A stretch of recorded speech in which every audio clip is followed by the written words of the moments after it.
Welcome to the Folktale Project. This is Dan Scholes. Today's story is a Romanian folktale. Comes to us from Andrew Lang's Fairy Books. This is The Voice of Death. Once upon a time there lived a man whose one wish and one prayer was to get rich.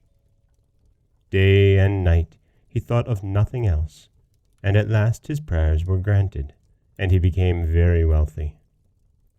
Now being so rich and having so much to lose, he felt that it would be a terrible thing to die and leave all his possessions behind. So he made up his mind to set out in search of a land where there was no death. He got ready for his journey, took leave of his wife, and started. Whenever he came to a new country, the first question that he asked was whether people died in that land. And when he heard that they did, he set out again on his quest. At last, he reached a country where he was told that the people did not even know the meaning of the word death. Our traveler was delighted when he heard this and said, "But surely there are great numbers of people in your land if no one ever dies." "No," they replied, "there are not great numbers, for you see, from time to time, a voice is heard calling first one and then another, and whoever hears that voice gets up and goes away and never comes back." "And do they see the person who calls them?" he asked. "Or do they only hear his voice?" "They both see and hear him," was the answer. Well, the man was amazed when he heard that the people were stupid enough to follow the voice, though they knew that if they went when it called them, they would never return. And he went back to his own home, and got all his possessions together, and, taking his wife and family, he set out resolved to go and live in that country where the people did not die, but where instead they heard a voice calling them, which they followed into a land from which they never returned. For he had made up his own mind that when he or any of his family heard that voice, they would pay no heed to it, however loudly it called. After he had settled down in his new home, and had got everything in order about him, he warned his wife and family that, unless they wanted to die, they must on no account listen to a voice which they might some day hear calling them.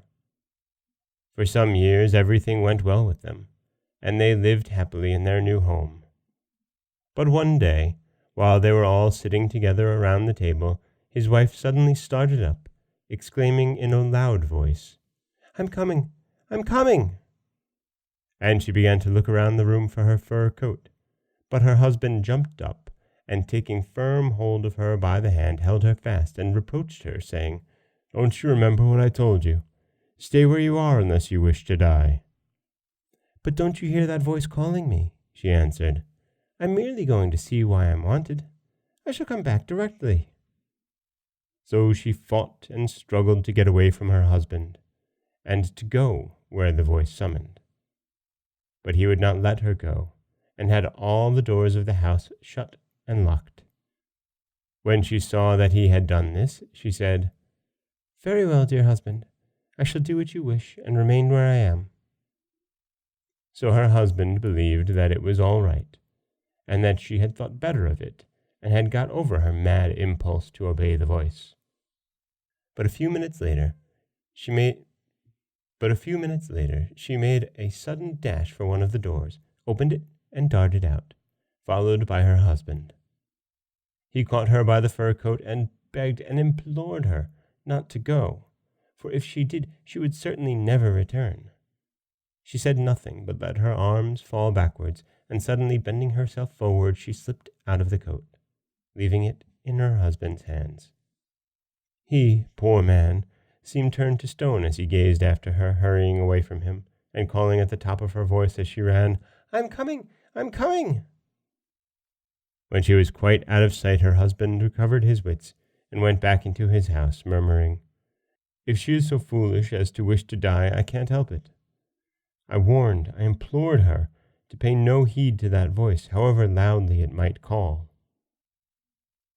Well, days and weeks and months and years passed, and nothing happened to disturb the peace of the household.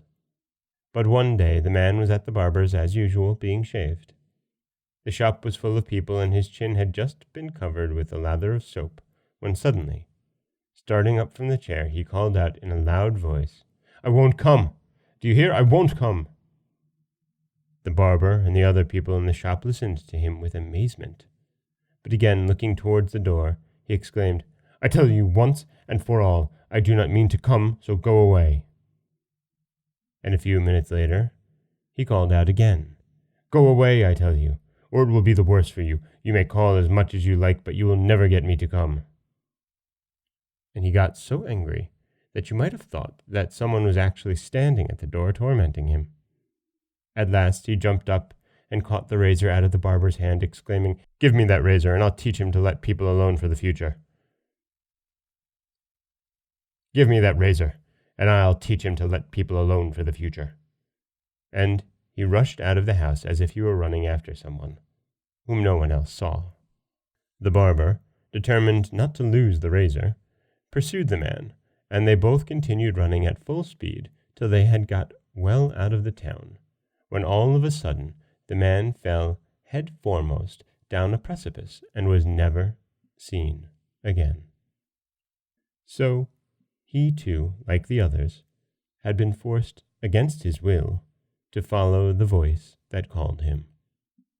The barber, who went home whistling and congratulating himself on the escape he had made, described what had happened, and it was noised about in the country that the people who had gone away and had never returned had all fallen into that pit, for till then they had never known what had happened to those who had heard the voice and obeyed its call. But when crowds of people went out from the town to examine the ill-fated pit that had swallowed up such numbers, and yet never seemed to be full, they could discover nothing. All that they could see was a vast plain that looked as if it had been there since the beginning of the world.